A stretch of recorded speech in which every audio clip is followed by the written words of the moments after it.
अस्सलाम वालेकुम। मेरा नाम डॉक्टर सिद्धा शफक बतूल है और आज मैंने बहुत ही आपके लिए कोशिश करके टाइम निकाला है और मैं ये वीडियोस सिर्फ इसलिए बनाती हूँ कि पब्लिक अवेयरनेस हो, आपको कम से कम डॉक्टर्स की तरफ जाना पड़े और अगर आपको जाना भी पड़े तो आप अपने स्पेसिफिक डॉक्टर के पास जाएं और जब आपको इस चीज़ का अंदाज़ा हो जाता है कि कब आपको डॉक्टर के पास जाना है और कब आपको घर रहना है।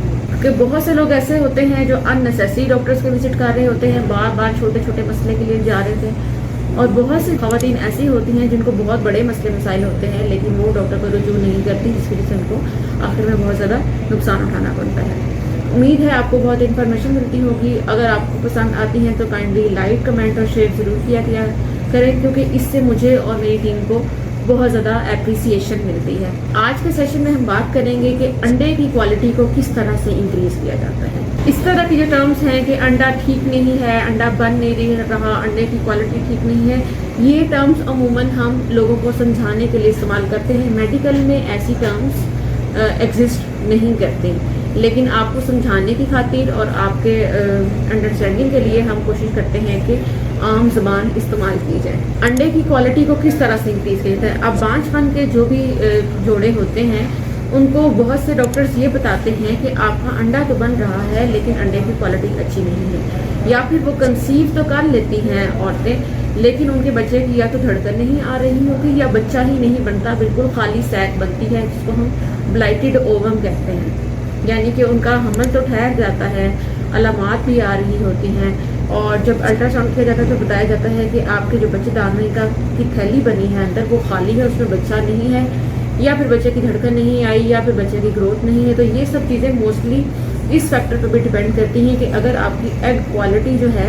वो अच्छी नहीं है। तो आज के सेशन में हम बात करेंगे कि एग क्वालिटी को कैसे नेचुरली इम्प्रूव किया जा सकता है, कौन कौन सी ऐसी लाइफस्टाइल मेजर्स हैं, कौन सी ऐसी हैबिट्स हैं जिनको अगर आप अडॉप्ट करें तो मोस्ट प्रोबेबली चांसेस होते हैं कि आपकी एग की जो क्वालिटी है वो बेहतर है। सबसे इम्पोर्टेंट तो बात ये है कि जैसे मैंने पहले एक वीडियो में बताया था कि आपकी एज जो है वो इसमें बहुत ज़्यादा मैटर करती है। जैसे जैसे आपकी एज गुजरती जाती है वैसे वैसे आपके अंडे बनने की शरह और अंडे बनने की जो क्वालिटी है यानी अंडे की जो नौयत है वो कम होती जाती है, या उसकी वो जो स्ट्रेंथ है वो कम हो जाती है।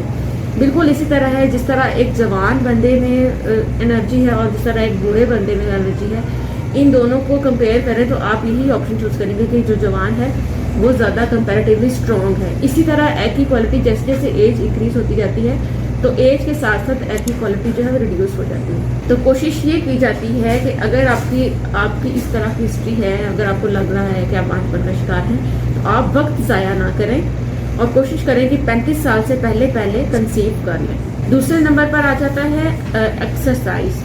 ठीक है, जो आपकी बॉडी की जो वर्जिश है उसका क्या किरदार है कि जब आप वर्जिश करते हैं तो आपका खून गर्दिश में आता है।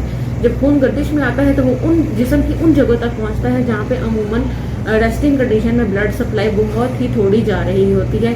इस तरह जो हमारी पेल्विस है, जो औरत की रहम है या अंडेदानियाँ हैं, जब आप वर्जिश करते हैं तो खून की गर्दिश जो है वो बढ़ने की वजह से उनकी तरफ खून की सप्लाई इंक्रीज होती है। खून की सप्लाई इंक्रीज होने की वजह से उसमें जो उनको ग़िज़ा की ज़रूरत होती है, न्यूट्रिएंट्स की ज़रूरत होती है, ऑक्सीजन की ज़रूरत होती है, वो इंक्रीज़ होती है और उससे भी एग क्वालिटी जो है वो इंक्रीज़ होती है। तीसरे नंबर पर क्या होता है कि जब आप वर्जिश करते हैं तो आपकी बॉडी की एक्सेसिव फैट जो होती है वो उतरती है।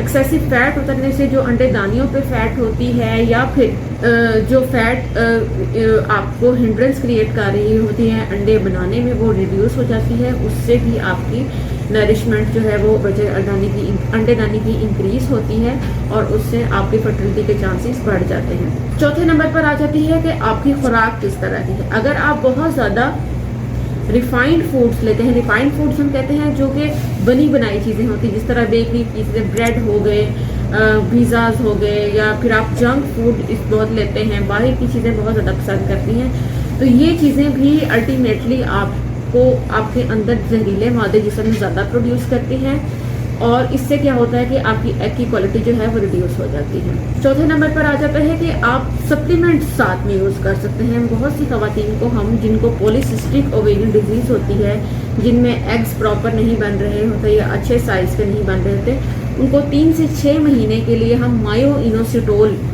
साशे भी मिलते हैं और ये डिफरेंट ब्रांड्स के नाम से मिलते हैं। मैं आपको फार्मूला बता रही हूँ। ये आपको विदाउट प्रेस्क्रिप्शन मिल जाते हैं और इनको आपने रेगुलरली डेली का एक इस्तेमाल करना होता है। इसका कोई नुकसान नहीं होता।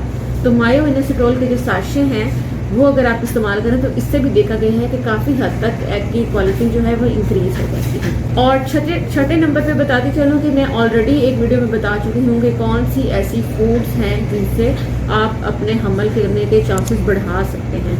तो उसमें इसी तरह कुछ खुराकें इस तरह की हैं जिनमें जो है एंटीऑक्सीडेंट्स होते हैं। एंटीऑक्सीडेंट्स वो मादे होते हैं जो जिस्म से जहरीले मादों को ख़त्म करते हैं।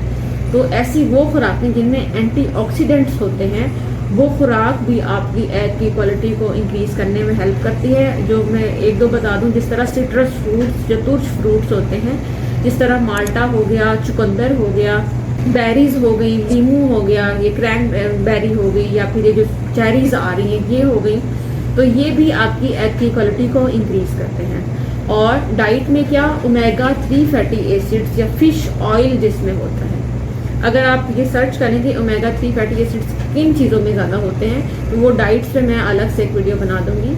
और फिश ऑयल जो है वो बहुत ज़्यादा किरदार अदा करता है। उसमें fatty acids, omega 3 fatty acids ज़्यादा होते हैं जो आपकी एग की क्वालिटी को इंक्रीज़ करने में बहुत ज़्यादा अच्छा किरदार अदा करते हैं। और इसके अलावा आप क्या इस्तेमाल कर सकते हैं, कोएंजाइम Q की टैबलेट्स आती हैं, वो आप डेली की एक टैबलेट यूज़ कर सकते हैं। और ये मेडिसिन ऐसा नहीं है कि आपने स्टार्ट की और फ़ौरन से इसने आपका एग बेहतर कर दिया और आपको हमल ठहर गया।